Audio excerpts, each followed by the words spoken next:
Welcome to GameSpot Live. I'm Greg Kasavin here to tell you all about Everquest Online Adventures for the PS2. There's a good chance you've heard of Everquest before. The game originally came out on the PC in 1999 and has been extremely successful ever since then. It's got hundreds of thousands of players playing it for hours and hours on end. Who knows how many millions of hours of gameplay have gone into Everquest during all these years, and unsurprisingly, the company's now trying to bring that success over to the PS2, over to a broader audience, and onto consoles from the PC. Everquest was always a pretty hardcore game, and with Everquest Online Adventures, the company's definitely trying to kind of bring it to the masses, simplify it, distill it down to the essential kind of addictive gameplay that has made Everquest so popular for all these years. The game meets with mixed success, really. On the one hand, if you've never played a massively multiplayer online RPG before, then Everquest Online Adventures might really impress you. It could be quite a trip, really, just to be running around and knowing that all the other kind of trolls and elves and dwarves and such running around with you are being controlled by other players, and going on various hunting expeditions with several of your buddies or with complete strangers can be really entertaining in the same way that any multiplayer game can be entertaining, really.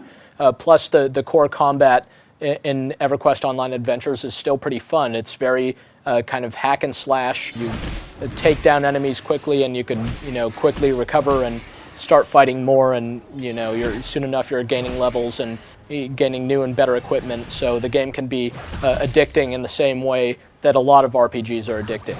On the other hand, Everquest Online Adventures definitely isn't newbie friendly, and definitely doesn't lend itself to kind of quick or casual game sessions.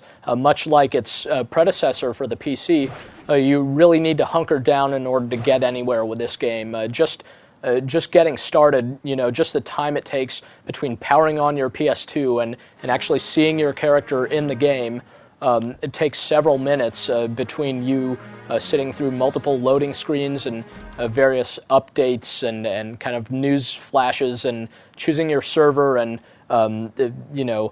accepting the mandatory end-user licensing agreement every single time you play. Stuff like this kind of wears down the experience and makes it very time-consuming. One of the other things that made Everquest, the original PC game, a big success early on was that it looked so incredible. People just wanted to see everything in this game. They wanted to, be an ugly troll or a small halfling or an elf or whatever and run around and see dragons and all kinds of weird kind of fantasy conventions that this game really brought to life. That aspect of Everquest Online Adventures is inherently less appealing because the game really doesn't look very good. It looks pretty mediocre, really. A lot of the character models are a little bit ugly, dare I say it, and a lot of the environments are just kind of sparsely detailed and just kind of sprawling. You could just be running around through terrain that just all kind of looks the same. So the sense of, being a pioneer and seeing things that no one else has seen before isn't very pervasive in Everquest Online Adventures because nothing about the game is all that attractive. But it's still serviceable, and the game sounds pretty good too, although you're probably going to want to have a CD changer in the room where you happen to be playing the game. Make no mistake, the gameplay consists entirely of killing stuff, either by yourself or with others. It's just hack and slash, fighting enemies at or slightly higher, slightly lower than your level, and gaining experience points and leveling up.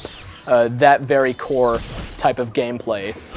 The original EverQuest had more to it than that. It had trade skills.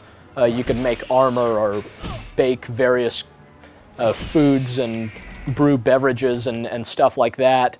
You could also engage in player versus player action and either fight other players in designated areas or play on dedicated PvP servers.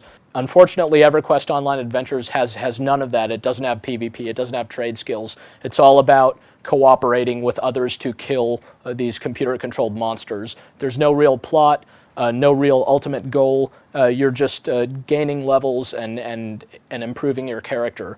That's really kind of a crass way of putting it.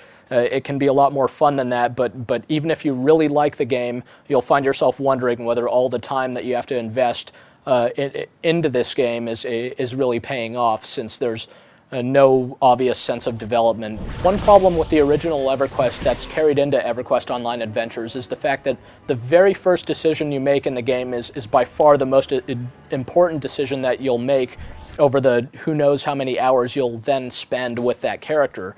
And that's the fact that the combination of character race and character class that you choose right at first is going to be what governs the gameplay experience from there out. So if you choose to play as a warrior, you will be stuck doing warrior-like things thereafter. And maybe that's obvious, but of course there's no real way of knowing what the difference between a necromancer and a shadow knight, or the difference between a shaman and a druid is, until after you've played these races and classes for a long time and really figured out some of their nuances. But of course by then there's no turning back.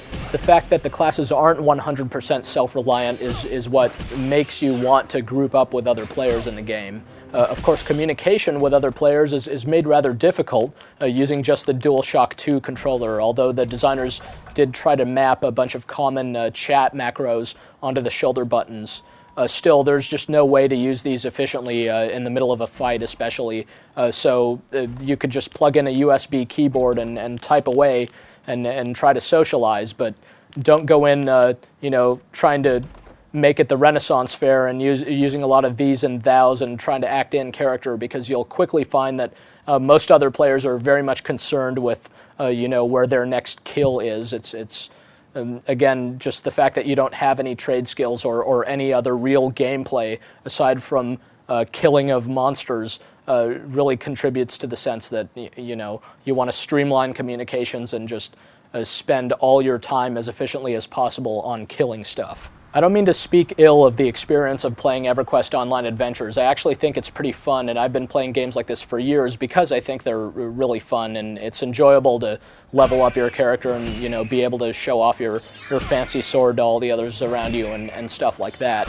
But EverQuest Online Adventures definitely isn't a game for everyone. It's expensive. You have to pay a $10 monthly fee after your 30-day, quote, free trial is up. And of course the game costs a full, $50 at retail, and you need your PS2 network adapter to play it. And it just takes up a lot of your time, and 3 megs on your memory card, all kinds of stuff. Be prepared to really commit yourself to this game. You can really tell that EverQuest Online Adventures is like a stripped down and distilled version of the original game, if you've experienced the original game before. But it's ironic that really the resulting game is still going to appeal to those who've been playing massively multiplayer online RPGs for a while now, rather than people who've never experienced these games before. If you've never played a game like this before or never been interested in them, then this game isn't likely to change your mind. It can still be quite boring, it's not particularly attractive, and it's just overly time-consuming for most people. But if you have enjoyed other online RPGs before, then you'll find a great big world in this one, and a lot to see and a lot to fight, and a lot of different characters to try out. So if you're willing to make the commitment, then you do well to give EverQuest Online Adventures a shot.